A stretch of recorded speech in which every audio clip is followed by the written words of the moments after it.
Good morning. This is my July 4, 2020 update for Shawville, Bethel Pentecostal Church. So I would say Happy Independence Day to any of my American friends who are watching.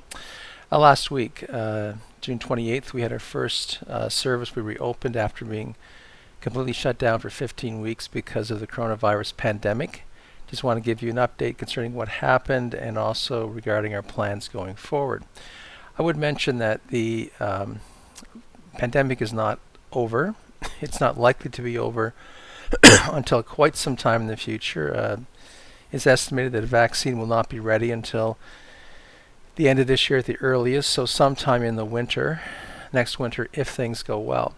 So we're looking at putting in place and executing plans that can continue not just for now, but into the winter, or as long as we have to wait until this pandemic is totally gone. In the meantime, then we have to be safe. So how do we do that? Well, the steps that we took included if you arrived at church last Sunday, if you got there between 10 after 10 and 10:35, a couple of the outside entrance doors would have been propped open or roped open. That would have allowed you to enter the building in a touchless way. When you got to the lobby near the entrances, there was a mandatory hand washing station. There will be every Sunday. There are hand sanitizer gels that are there, which are what most people use. They're also for people who can't use that product. There will be bowls of water which can be used and then cleaned after every use, because hand sanitation is very important. Another thing in terms of fighting the virus is social distancing. That's one of the second primary weapons against the disease or the spread. And so when you enter the sanctuary, you would notice that we were using 1-3 in pew. So 1 pew in 3, I should say. So 2 of every 3 pews were taped off, were cordoned off, and couldn't be used. Our sanctuary comfortably seats 200. And presently, the maximum capacity we're allowed to have in there is 50. So by using every third pew, we can make that work. And it's very important that we maintain social distancing. Thirdly, we want to encourage masks. We see more and more jurisdictions in North America moving towards the mandatory use of masks. I expect eventually, I know it's happening right now in mass transit in Ontario and in Quebec, and it'll likely become more prevalent as days go on. And really, we only have 3 things right now that work well, and that would be hand washing or hand hygiene. Secondly, social distancing, staying 2 meters apart. And thirdly, wearing masks. That's basically it. So we want to utilize all 3 of those things.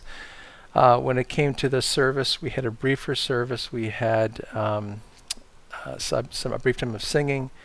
We did allow some testimonies, people using a mic that was wiped down with disinfectant between use, as a couple people shared it.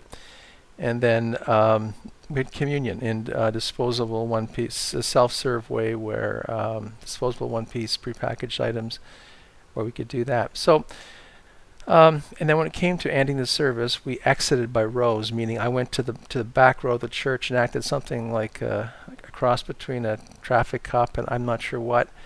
And we had those people leave not just the sanctuary but the building itself, and if they wanted to hang around to do so in the parking lot outside where it's safer, then I worked my way back to the next row and so on until the building was emptied. The one thing we could improve on is a few people did note that in the sanctuary, or rather in the parking lot, there was some social distancing, but it wasn't perfect. So that's something we can keep in mind for this Sunday and coming Sundays. Now, the other thing we have to talk about is who's allowed to come or who should come. On the rules of admittance, which are posted at all the entrances to the building and to the sanctuary, rule number 5, the last one, says that if you have COVID, or if you can reasonably think you have COVID, or if you've been around someone who you know has COVID, then you aren't allowed to enter. And that's obvious. We don't want spread. The other thing we should say is, who should come? Well, we need to come to attend only if we have an awareness and we've really made an informed decision regarding the risks. And the truth is that there are risks for all of us in leaving our homes and going where other people are. And that's true if we go to the bank or we go to the store or get a haircut or whatever. But the more people that are present in a location and the longer we're there, the higher the risk. So we do need to, we're not pressuring anybody, we're not pushing anybody, we're not even really necessarily encouraging anybody to attend church. We're simply making it you aware of the fact that doors will be open, and if you choose to attend, you're welcome to come. I would mention that if you have hypertension, that's obviously something to consider. Age is something to consider. People who are 60 and over have a higher risk than those below. Similarly, people over 70 have a higher risk than those just who are 60. People 80 years of age higher than those who are 70. 90 years of age higher risk than those who are 80, and so on. So I said before, and I mean it, we will not pressure anybody. We're not pushing anybody. We're not necessarily even encouraging anybody to attend. So you're welcome to attend, but you have to do your own risk calculation and work through it and decide. Now, on our part, we will do everything we can to make it safe. So we will mandate hand washing, social distancing, strongly encouraging people to use masks, design the service to be briefer, and do everything we can to make it safe. But we can't completely eliminate all risk. So while you're welcome to attend, you do need to work through the risk on your end. And we just pray that God will give all of us wisdom. And so when you feel comfortable, you're welcome to attend. In the meantime, we just encourage you to experience God's presence in your own homes. God bless you.